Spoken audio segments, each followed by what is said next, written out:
You are listening to From Embers, a weekly show on CFRC 101.9 FM about anarchist and anti-authoritarian ideas and practice. We are broadcasting from the traditional territory of the Anishinaabe and Haudenosaunee peoples on land that has come to be called Kingston, Ontario, Canada, because of the thievery and brutality of the Canadian state and its empire-loving parents. From Embers is about fires, some real and some metaphorical. Fires started generations ago and tended to over the years. Little sparks all across this territory that we hope will grow, spread, and engulf the thieving state called Canada and the capitalist system that has plagued this land since the fur trade.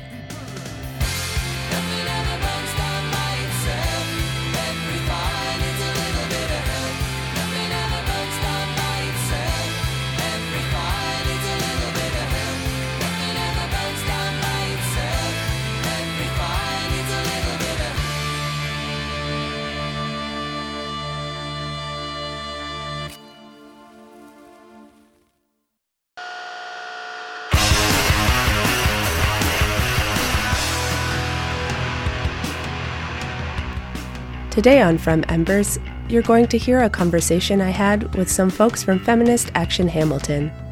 They're a collective of femmes and women and trans people and non-binary people concerned with fighting the patriarchy, amongst other things, and working towards gender liberation. I'm excited to share this interview with you because I think they have some insightful things to say about coming together on a basis of shared life experiences or social positions to engage in feminist struggle against patriarchy, as well as participating in anarchist struggles more broadly. We talk about some of the actions and workshops that Feminist Action Hamilton has been organizing over the past year, some of the conversations and context that led to the creation of the group, why people felt it was important to create a political space without cis men, differing or multiple desires for mutual support, relationship building, sharing skills together, and more outward-facing political organizing, dealing with repression, and some of the messiness and difficulties of organizing when you're not pretending to have all the answers. Lock Street and the Tower are mentioned several times in the interview. For some background, the Tower is an anarchist social space in Hamilton, and in March of last year, on the weekend of the Steel City Anarchist Book Fair, there was a demonstration that marched through a wealthy neighborhood in Hamilton, and some people within that group lit fireworks, attacked luxury cars, and smashed windows of gentrifying businesses on Lock Street, a main commercial street in that neighborhood. Following that night, anarchists in Hamilton experienced a great deal of backlash and repression, and much of that backlash was targeted at the Tower. Also, 8 people were arrested and charged with a variety of things, including mischief and conspiracy, and some of whom are still in jail or on house arrest. For some additional context about the Lock Street affair, you can check out some earlier From Embers episodes entitled The Lock Street Affair, Part 1 and Part 2, where we interviewed a defendant in the case, who's currently still in jail on those charges, about gentrification in Hamilton, the demonstration that happened that night, and how people navigated the repression that followed. And if you'd like to know more about Feminist Action Hamilton, or see what they're up to or get in touch, check out Feminist Action Hamilton on Facebook. That's enough for me. Here's the interview.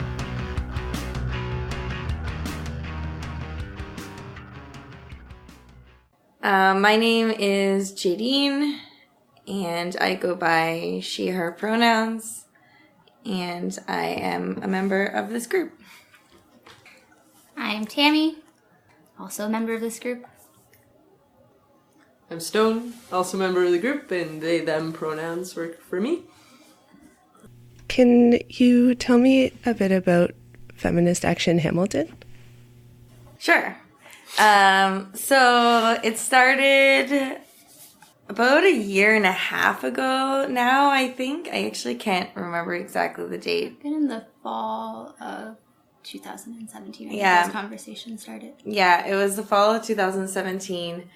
And a meeting was called in Hamilton to which all of the people organizing in the anarchist community here were invited to come and have a discussion about their experiences organizing in our circles as people who are not cis men. So we called it The First Conversation Happened at the Tower, and there ended up being like 25 people there or something along those lines.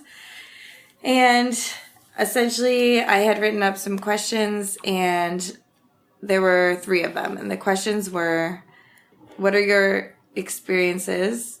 What are your negative experiences organizing in Hamilton in this like community, in the anarchist community? And the second question was, when you had those experiences, what did you do to address it? And the third question was, did that strategy work?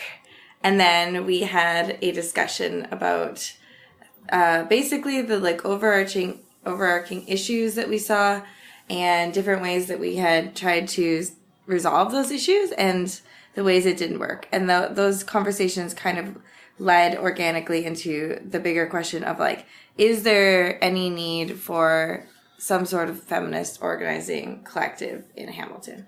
And the answer at that point was yes. And then there we are. Can you maybe go into a bit more detail or talk a bit about some of that context that inspired you to have that discussion or start the project? So like Hamilton is like medium-sized city, like a fair amount, or like the size of our city, of different sort of like anarchist like projects and groups, and usually like lots of different things happening in the city. Generally, there's like a variety of different folks who are involved with that organizing, but definitely often comes up issues of like frustrations or tensions or different things around organizing, usually around sort of different gender dynamics in terms of like how organizing works in groups, how people operate in different spaces. And I think it was just building enough that people would talk to each other about frustrations that they had or things that they were feeling about in different spaces. So it led to realization that it was obviously like something that most people were experiencing or had sort of like witnessed in different ways. Yeah, me specifically, I had some difficulties or conflicts with different cis men in the community, some personal and some more organizing related and political. And I had felt that those conflicts and those concerns just weren't being addressed, and that you could sit down and have a conversation with one of your friends or comrades, and often they would agree and say that they were right and apologize, and then behaviors just stayed exactly the same. And so a combination of feeling frustrated with that and also hearing other people feel frustrated with it, and also specifically for me at the time was a few people coming and talking to me about a group that I used to organize in, which was HALT, which is Hamilton Animal Liberation Team. And that was about between 6 and 4 years ago or something like that.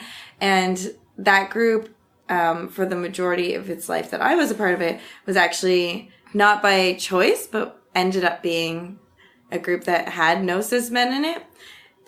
And for a variety of reasons, people in that group still considered it their like most valued organizing experience, and just thought that they like never felt so like just listened to and like respected, and that they were really like collaborating, and that everything felt really easy, and people actually just like did exactly what they said they were going to do, and our meetings went more smooth. And they had just been kind of reminiscing with me about how they wished that group was still around for that reason. And I thought, well, that reason doesn't have to be the reason. We could just make another group like that. I think for me, another thing has been involved in different things for a while, probably like 12 years, almost always in like mixed organizing spaces, and organizing with like a lot of the same people. And I've organized with a lot of men, and definitely through the years have spent lots of time trying to like put effort into like having conversations around like different dynamics or things that like maybe could be done better, or that would strengthen our organizing, and those conversations never really leading to anything. And then seeing like around that time there were sort of some newer folks, mostly like women getting involved and stuff, and just seeing them come up dealing with like the same men having the same problem and just seeing how like none of those dynamics had like changed at all, and having a lot of feelings and frustrations of not wanting some of people's like first organizing experiences to be dealing with that, and thinking that's a really introduction. So hoping to have a space to have conversations to try to create something different. Yeah, I think organizing with a crew without like cis men is it, for me anyways, just like opens up a lot of opportunities to be able to I don't know, for different people to like see what their skill sets are when there's more space for them, for people who have... Someone is calling me. Yeah, just to explore different skill sets and have more room to do so, and like what Jadine was saying, like feeling more listened to and understood, and like having things flow like in a particular way. I mean, y'all definitely addressed this already, but it kind of leads into my next question, which was why no cis men specifically? That actually ended up being a topic of discussion that spanned like several meetings almost. It also it kind of intersected with like how we were trying to choose a name for the group, which also just became a nightmare very fast.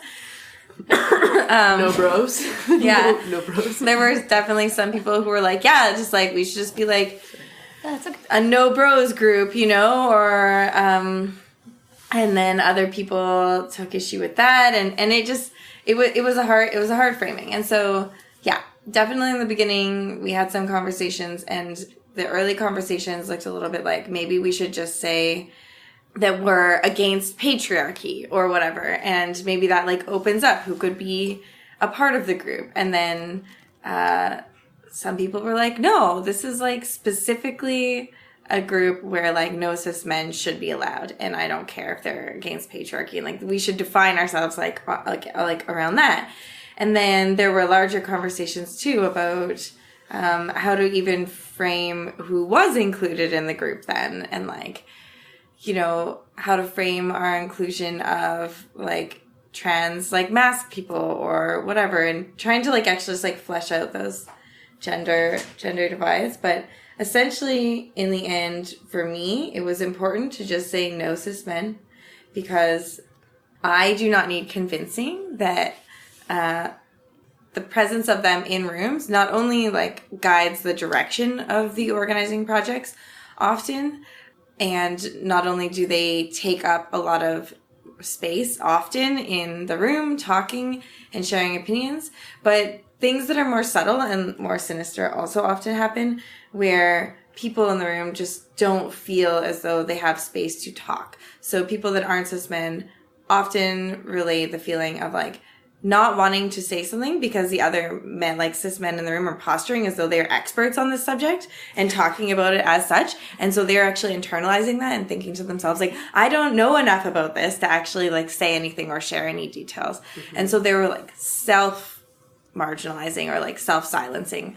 And so we decided that there actually needed to be spaces for us to practice having those conversations, and without dudes in the room just taking up all the space.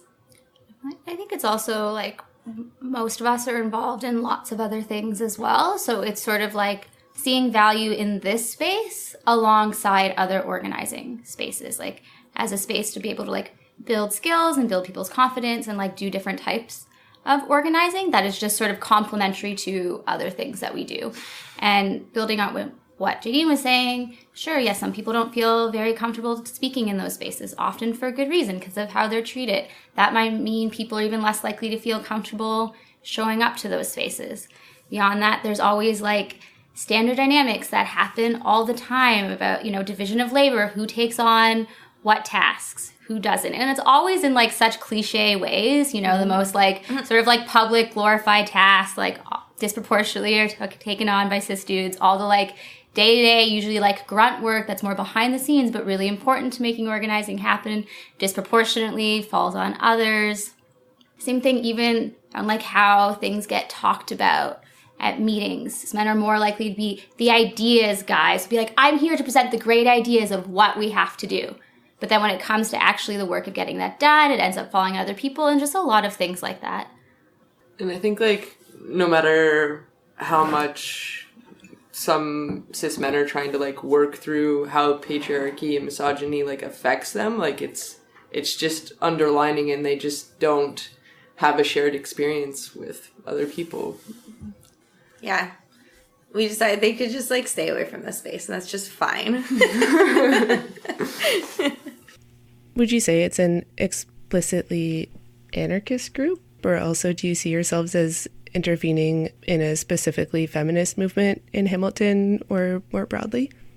Yeah, I would say kind of see it twofold, kind of operating in both ways. So I would say that we are like an anarchist feminist group. I see us as intervening in anarchist spaces to bring more of like an explicitly like feminist analysis or ways of engaging with things. And then likewise, I also see us intervening in conversations and struggles that are more organized around feminist lines, bringing more of an anarchist analysis perspective ways of engaging with things.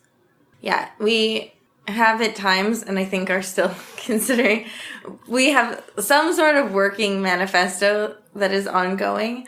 But pretty much from the beginning, the conversations that had happened, we were pretty explicit that we wanted to make sure that we were publicly saying that we were organizing around anarchist principles, mostly because we didn't want the group to just get sucked into the same kind of, I'm going to say boring, or liberal feminist organizing that is just like kind of the lowest common denominator. And also there is some of that goes on in Hamilton.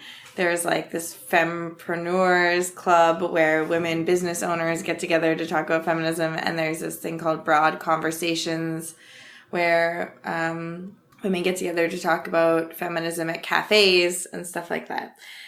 Additionally to that, I don't mind saying that at the time there were a few people organizing around the Revolutionary Communist Party, and we didn't want to have authoritarian communists join our feminist group, so we thought that it was best to just be clear about what the group was.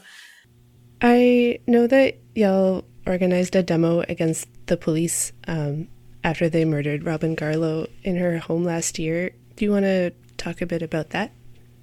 Yeah, sure. Fortunately, police murder people quite frequently in Hamilton, as with most places. Saw that this murder happen. Obviously, we're really upset and enraged about it. And sometimes these things happen and just sort of totally go under the radar. In Hamilton, maybe there's like a small news story and that's it, and just didn't want to be this to be something that just sort of fell along with that, of no one really talking about it or being sort of on people's radar. So sort of like really quickly organized a demonstration to go downtown, go past where she was murdered by the police station. We've sort of in and out of traffic. We want to frame it explicitly as a feminist demo against police. So generally people are very critical of sort of carceral approaches to feminism. There's a lot in the city that's like, we need more police to protect us, or, police in Hamilton are really great at saying, they're very inclusive and they're there to help and all that kind of normal bullshit, but wanted to put forward the idea of that, police aren't our friends, aren't ever going to protect us and our communities, and there's actually really strong reasons to have like a strict feminist stance that's against police. So went around, marched downtown, did some speeches, had flyers that we handed out, a few hundred downtown, that sort of had a list of alternatives to do instead of calling the police, and a little sort of write-up kind of explaining why we're against the police. Yeah, I really, really like that demo because it was organized by our crew, and it went well. And also it's kind of been a hard year in Hamilton. There hasn't been a ton of that. And so it felt really nice that it was this feminist thing that was being organized. But also, yeah, there were just different people on the megaphone and different people leading the march, and, different in the sense that in other bigger organizing meetings around having May Day demos or whatever, it's often not femme folks, or trans folks that are on the megaphone or at the front with the banner necessarily. So it was nice to see it just exclusively be that. And it seemed like a lot of people in the community, like, just as we were walking down the street, were, like, impacted by what had happened to Robin, and, like, were thanking us for being there. Yeah. It was a very good demo in that way. I really appreciate that y'all have pretty consistently put forward that perspective against the police and against, I would say, carceral feminism generally. And especially because I think a lot of people right now are thinking and having conversations about how to deal with sexual violence. And yeah, a lot of feminists historically have proposed, like, we need better courts and better laws and things like that. But within the realm of more autonomous or, like, not carceral approaches to dealing with sexual violence, and I guess this is also a question of, like, how much are y'all trying to develop a shared perspective in your group, or how much do you try to agree with each other? But are there tensions or differences in the ways that people think that we should be dealing with that, or the ways that people want to deal with that within your group? No, I certainly think that, like, everyone in our organizing crew is just, like, anti-police and, like, in that way. Yeah, we're definitely all anti-police. That is also part of our working manifesto. Yeah, that's not to say there haven't been differences of opinion on other, I would say, decisions around organizing or strategies or things that the group could be focused on. I think that in the beginning we were kind of trying to, we've been playing around with it since the beginning, and I think we've been trying to develop a model in which it would be a group in which we could meet up in and make decisions, but that decisions wouldn't necessarily be centrally located, and that members of the group, should they want to take on a project themselves, could do so under the banner of Feminist Action Hamilton without necessarily having to run every decision by the group, as long as they were operating according to the, like, general principles that we'd agreed on. And then that way there could be more autonomous organizing. It's not all centrally located.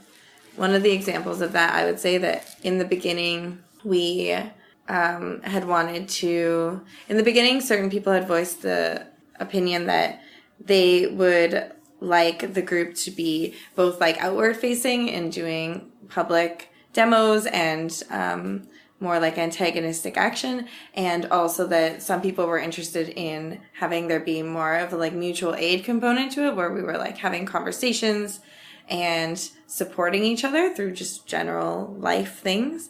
And that proved to be very complicated. And as of now, we are not really doing so much of that, although I would like to see that happen again this year, but maybe, like, organized as one of those kind of autonomous projects under the name, but not necessarily as something that the group is, like, centrally taking up. I'm curious about why that the, like, mutual aid or relationship building or care aspect or something didn't, or, like, why people decided to put that aside. I don't know if it was ever, like, a conscious decision exactly to, like, put it aside. I think, like... Can you just be honest? From... Oh, no, I know. I mean, that was not myself. I was much more interested in the organizing, less, like, that aspect. But I think in general, there seemed to be, when we started this off, that, like, the main purpose or the main sort of motivation of, like, what people wanted out of the group were just very different. And I think, like, most everyone would be like, okay, yeah, both would be nice. But it seemed like some folks, like, really wanted the, like, emphasis and were primarily interested in having, like, a group just to regularly, like, meet up and, like, talk about the frustrations that we have, like, in organizing, not just organizing, in our, like, everyday lives, workplaces, or whatever, that just comes up from, you know, living in a patriarchal world, and just sort of having a space just to, like, vent and talk, which is, of course, useful. But that was sort of, like, seemed to be some folks, like, what they primarily wanted. And then I think other folks seem to be more interested in primarily, like, wanting a group who is, like, planning things, doing things, like, organizing in the city as well. And it just seemed the way it played out, and, like, just sort of ended up going more in that direction. I'm sorry, I didn't mean be honest about your feelings. I meant be honest how we messed up. Basically, we messed up. I'll say that. Oh, shit, no, I forgot about that. Yeah. Okay. We Sorry, I wasn't. We messed up. In the beginning, we were trying to kind of like synthesize those two things together, and we weren't really sure like how to make that work. And looking back, I think we just made a mistake in the choice of like how we wanted to do it.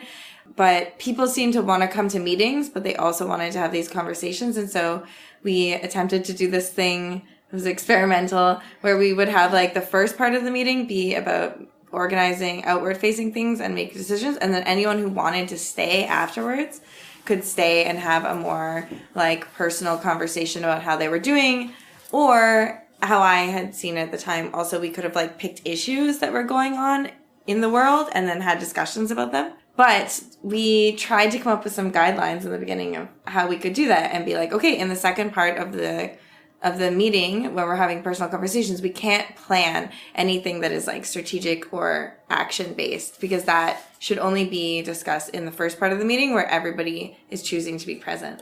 And it kind of worked the first time, and then the second time we tried to do it, that rule just kind of like fell apart in the like conversation.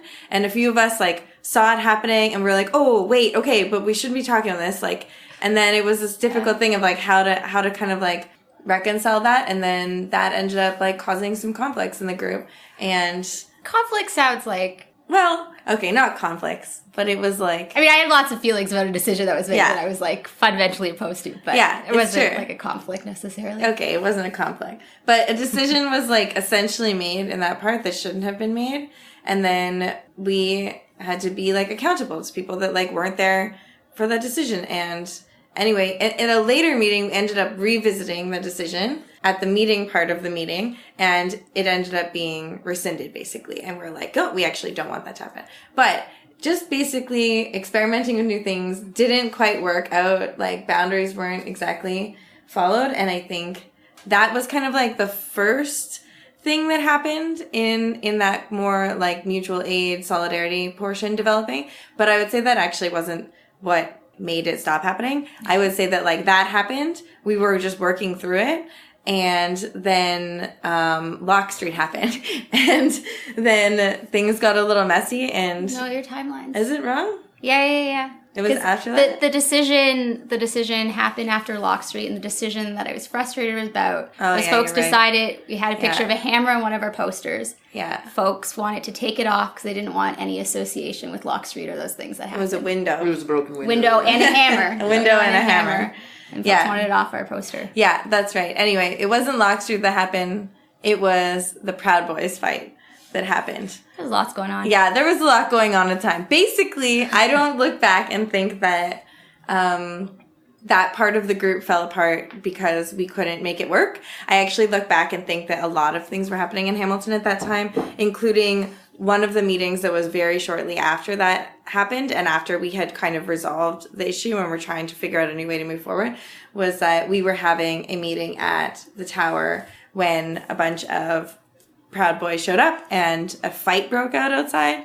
And after that, things in Hamilton kind of just started to get really messy, and there was a lot of like attacks on the Tower, and like energy just kind of started being focused elsewhere, and membership or like attendance at the meetings dropped off sharply after the fight. And we kind of had to reevaluate who was actually still interested in the group, who had a capacity to keep moving forward, and we had to kind of shrink the scope of what was going on for a while. And so that's actually what I think happened. I think we also made mistakes, but I think that the mistakes were overcomable. Yeah. I mean, I also think, I think mistakes happen when you're experimenting. I don't think that was a huge mistake, and it's definitely overcomable. But I think also the various things that were going on in the city also like were polarizing to people, and people had different feelings about them. And I think that was actually like part of it, of sort of like people's various like levels of comfort around some things, like even just continuing to use the Tower while those things are happening there, like how much to associate ourselves with or like support different things that are happening. And I think there was also just like some political like differences between people on that stuff, which is like, you know, fine and happens. Then we got stoned. That was great. I was there when the Proud Boy things happened. We sort of. That was great. And then you joined. It was there awesome. was a person in our group who was very pregnant at the time, and just moving them out of the space, and I feel like there's some things coming up. I would like to get back to that mutual porch thing. So if that was, what do you think would help make it attainable? If that was something that y'all wanted to do? I think I'm going to bring it up in a future meeting, but I just think that it shouldn't be a part of the actual meeting times. I think that if there are people that are interested in organizing that autonomously and just pick a time every month or something like that, and they wanted to do something like that, I would just be fine with it having some association with the group. But I think that trying to attach it to the meeting time was actually setting ourselves up to have it kind of bleed into things. Yeah. I think it would just take someone deciding that that was their thing that they wanted to bottom line and have happen. I feel I don't know if I remember right, it just seemed that the people that were interested in having that happen were people that were more interested in showing up, but had less capacity to take on an organizing role to make stuff happen. So in the absence of that, it just didn't. But I'm sure if someone else took that on, people would show up and all that stuff. As you can see, we're having a discussion about it right now. It's not a meeting, but we're having an interview right now. It was a messy time. But I think there's something, well, this is sort of a funny conversation. I think there's something to this that actually speaks to one of the many dynamics of frustration that many of us felt was being in organizing spaces, again, often with cis men, who would talk about everything with such certainty and confidence and just yes, this is the way to the revolution. We know this is the one right thing to do.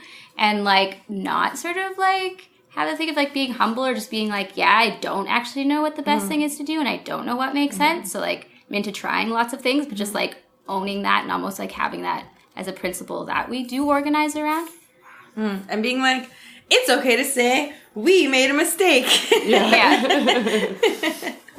I also wanted to ask you guys about the workshop series that I think people were putting on last fall. Do you want to tell us a bit about that? Yeah, so one of the projects that we've done as part of the group, and hopefully it's going to be starting up again, was the No Gods, No Masters, No Bros workshop series, which is a workshop series that we do at the Tower. It was previously monthly. Were a series of workshops that were similar to the group, not open to cis men, but open to everybody else.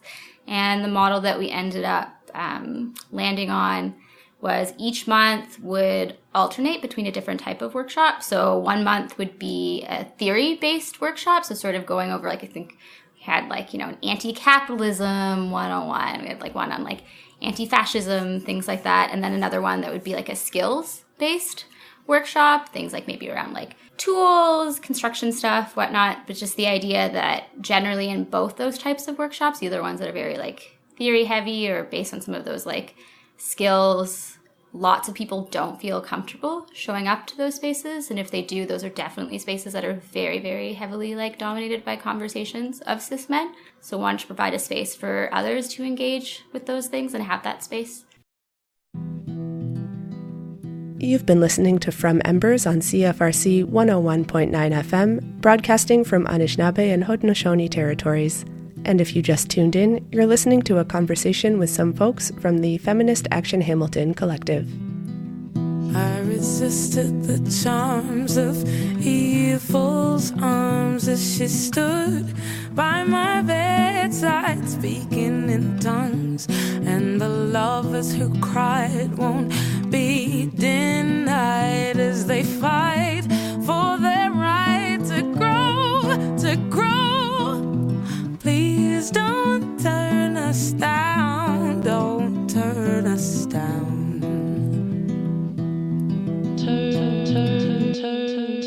Turn up the love, turn up and watch us sing as we grow.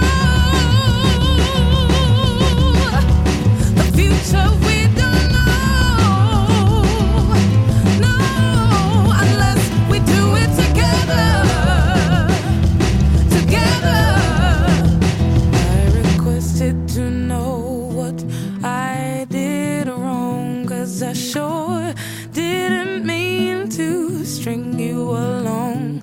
But the blood in my body and my heart beat it said is to feel a crime, a crime. Please don't turn us down, won't be turned down. Turn up a love, turn up and watch us sing as we grow. The future we don't know, no, unless we're together, together. Turn up a love, turn up and watch us sing as we grow. The future we don't know, no, unless we do it together, together. Turn up for this love, got nothing to hide if you're getting that feeling. Turn up for this love, take a beat to the sky if you understand. Turn up for this love, everybody can see that you're getting that feeling. Turn up for this love, turn, turn, turn, turn. Turn up the love, turn up and watch us sing as we grow. The future we don't know, no, unless we're together, together. Turn up a love, turn up and watch us sing as we grow. The future we don't know, no, unless we're together, together.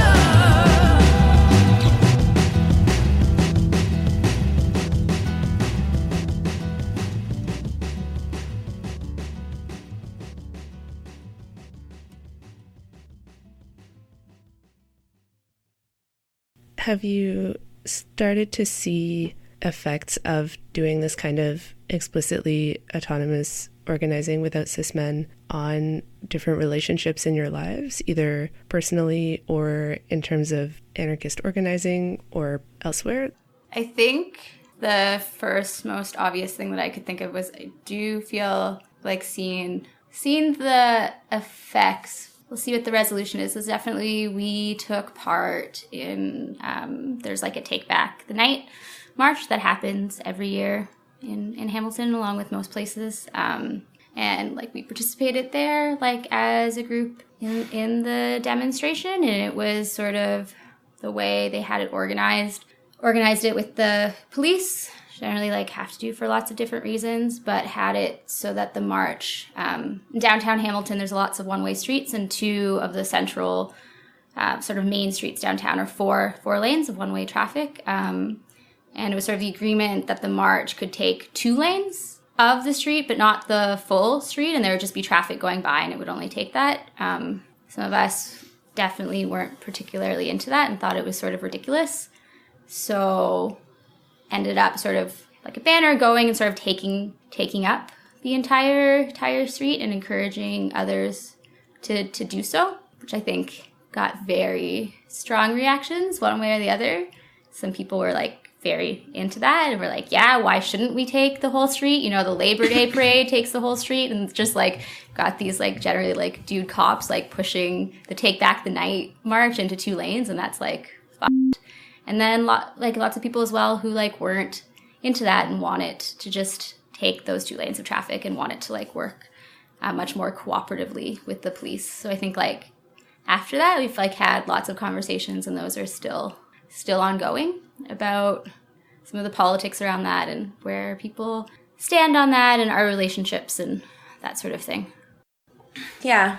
I would like to say that I've seen more of like an impact on our like social circles or organizing circles. I guess maybe it's just hard to quantify. I was really trying to rack my brain. I'm like, have I actually seen any like changes in the context? And I'm like, I guess I probably have, but I'm not really sure how to put a name to them necessarily.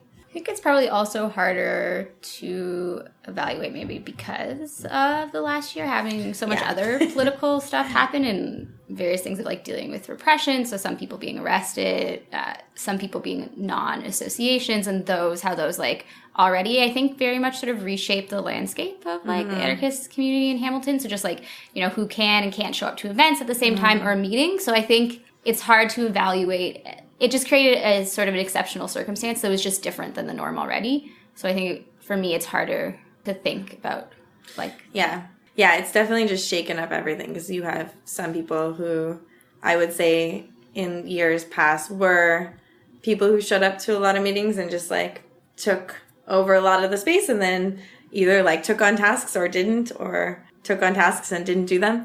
And some of those people just like aren't showing up to all the meetings anymore, and but we also have like new people. There's a lot of new people, I think, and younger people that are a part of things. So yeah, I think Tammy's right. I think it's just maybe it's almost impossible given the last year to actually just have a good analysis of whether or not I've seen personal changes. I also think that like somehow a lot of the other organizing groups that I am involved with like just don't have a lot of cis men in them, and it's like so in a way like this group is like very specific around that, and I like that, and then in other groups it's just somehow falling into place that way too, which is kind of fun.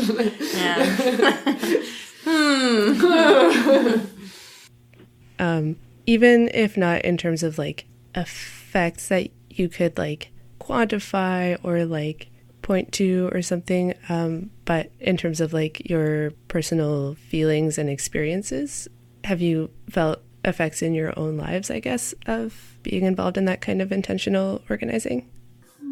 I think it's something like I've super appreciated this group and have gotten a lot out of it. It sort of felt for me, I don't know, often depending on the space that I was in, I would feel that I would sort of like have to choose one thing. Like if I wanted sort of like decent gender dynamics or like that stuff to be taken like meaningfully serious, then it would be like feminist spaces, but that I would often feel were like too liberal, or I would feel like alienated in like other ways, or it'd be like other anarchist spaces that I was in if I wanted to be like more like antagonistic or like militant politics, but then I would have to accept that it would be like pretty dude dominated and like certain things just like wouldn't be taken as seriously. And I've really appreciated feeling like this group brings those two things together in a way that I really appreciate and think that is like really, really important. And like also, over the past year, like dealing like with repression and facing charges and like house arrest and all this stuff, like folks from this group, like not surprisingly, have been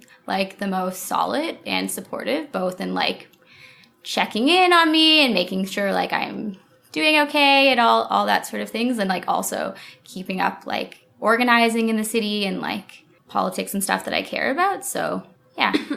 Yeah, I'm definitely happy it's still going. I feel like I was really excited about it in the beginning, and I was like, this is great. Like 25 people came out. I'm like, oh my God, and it was really exciting for me. And then when everything got super just messy last year around people getting scooped up by the cops, and then, the tower getting attacked and all this stuff, and attendance in all meetings, not just this meeting, like just kind of like dropped very suddenly, and people we're very focused on just like immediate issues, and that's totally fine. But there were moments last year where I thought to myself like, oh, maybe this is just gonna have to like go on pause or something, and then once everything calms down, we can try to like rekindle it. And then it didn't, and then like membership changed and it was fluid, and we were down to like 2 or 3 members at one point, but then it went back up to like 6 or 7. And it's just continued changing according to like who is in the group, and just a variety of different experiences we had of like having more open meetings, and then deciding to like have more closed meetings, and then even like now looking at like, okay, now like what are the possibilities for change or growth now? And I think that I really appreciated how it's remained solid, but also like fluid, and it's been flexible, and so it's been through changes, and I feel like it can still just continue to change and grow into something else. And now that the context is it's different. There's still like consequences of Lock Street playing out, and still like a lot of effort, rightly so, needs to be focused on that. But things are also just like a little bit less immediately urgent. So yeah, I really appreciate the longevity of this group already being like a year and a half-ish old. And I feel like really proud of us, to be honest. And I am really excited about like seeing where it goes still.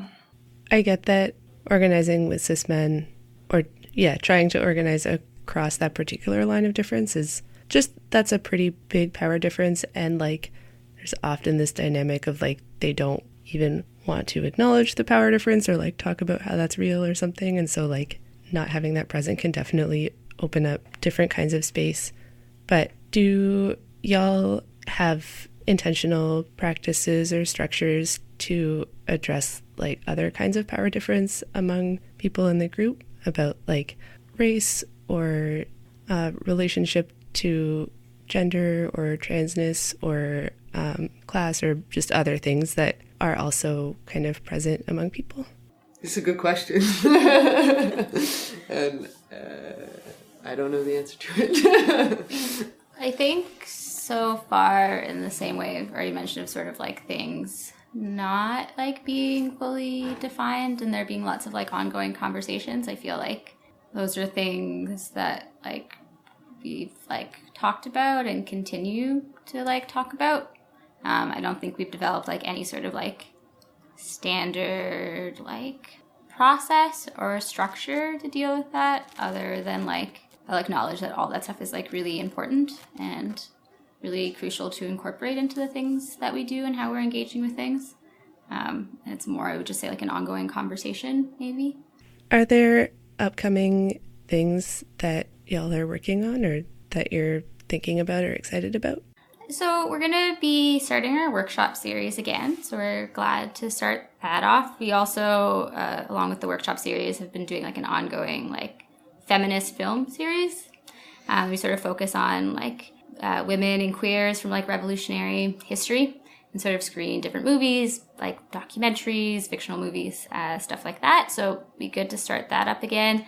I think more broadly, we have a meeting coming up that's sort of going to be our big kind of visioning, planning meeting of talking about strategizing for like the entire year, what direction we want to go in, what things we want to be taking on. So I think I'm most excited of seeing where that goes and what comes out of that. Yeah, and I think that this year will definitely see some effort on my part to figure out a pretty intentional way to start having some sort of monthly mutual aid type session where we could like come together and talk about issues that folks are facing of like patriarchy or misogyny or trans misogyny, like at work or in their lives or with their families. One of the like interesting guidelines that we had set up in the beginning of that, when we had tried to do that before, was trying to be very explicit about the fact that many of us in the group, at least at the time, were also like dating cis men in the community, and also that like we're all friends with those like same dudes, and that as much as we want to make space for people to be able to like talk about issues they might be having, it has to be done in a very like careful way, and also like have to like create mechanisms that wouldn't turn that group into just a bunch of people sitting around kind of like shit talking our friends and not actually like finding good solutions or helping people out. So trying to make it a space where people can come together, talk about issues going on in their lives, but focusing on trying to like bring our community closer together, not just splitting it apart. But I would also like to see those groups structured around conversations, just conversations around things going on in Hamilton or things going on in North America more largely or around the world, and trying to just have discussions about how people feel about those things, if they're affecting them, and leading those into like more political discussions as well. So yeah, I think finding some way to see if that space works again this year is something I'm interested in. And I think like also in the past, like, we've left, like, or not left, but there's been some room for, like, flexibility and, like, organizing things on the fly, and, like if there's, you know, anti-abortion folks, like, showing up somewhere to, like, try and, like, come to that, or, like, in the instance of Robin being shot by the police or whatever, like, you know, having space to be like, this is happening in our community now, and, like, we want to make a response to it. Yeah, totally. We're also getting our own zine rack at the Tower. We're gonna curate our own selection of zines against patriarchy. What kind of reaction have y'all gotten, either from, like, other people in your lives or cis men, or just other people in the community at large about the project? Think about that.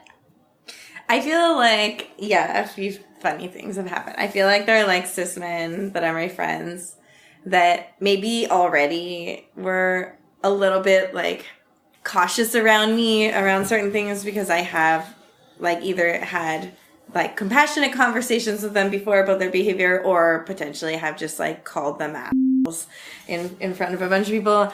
And then when this group started, they were just, like, really supportive, you know? They were like... Oh, yeah, okay, definitely, totally. They were like, oh, I think it's so great. They're starting this, like, feminist group. And, it's so good. It's such important work you're doing. Important work you're doing. And then they wanted to, like, interview us and stuff like that. And that was, like, it was nice. It was fine. I don't, like, need to make fun of any of our friends. So I think there was, like, a kind of cute, funny dynamic that happened there. But I also think that I've gotten a lot of support from other, like, women and trans folks and just femme people in Hamilton that are organizing in other spaces that have just asked me about it at a lot of different times, and just been like, what are you guys doing? And, like, wow, that's so needed. And, you know, I kind of wanted to start up something like that on this as a part of this other project I'm working on. And so I think there's a lot of interest, and I've really appreciated having those conversations. I don't really talk about it. I don't talk about Fight Club. I'm just kidding. Is there anything that I haven't asked you about that you wanted to mention or talk about? There's nothing that I can think of. I don't know about either of you. No. You had lots of good, thorough questions. Yeah, it was very, very good. Thank you, Alex. Well done, you. Thanks so much for talking to me, and I'm really glad to be able to have this conversation. I appreciate the, like, messiness of it, and yeah, thanks. Thank you. Thank you. Thanks for listening.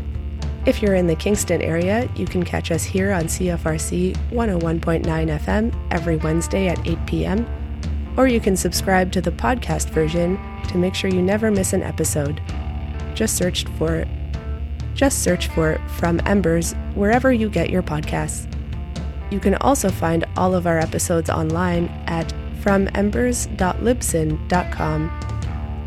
If you have any feedback, questions, or just want to get in touch, email us at fromembers@riseup.net.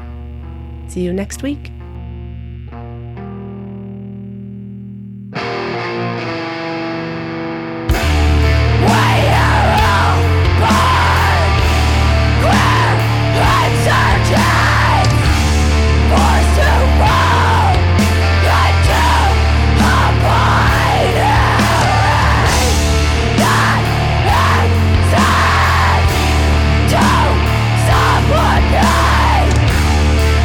Destroy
Join us for Kite Line, a weekly radio program on Channel Zero Network that focuses on issues in the prison system. With over 50 episodes already released, you can hear informative and riveting stories about the impact of prisons on people both inside and outside of the prison walls, and how they fight back. Kite Line is intended as means of communication between people across prison walls. Our goal at Kite Line is to amplify the voices of those within the prison system while encouraging dialogue with those on the outside. Hear us on the Channel Zero Network and visit our website for more information or previous episodes at kitelineradio.noblogs.org.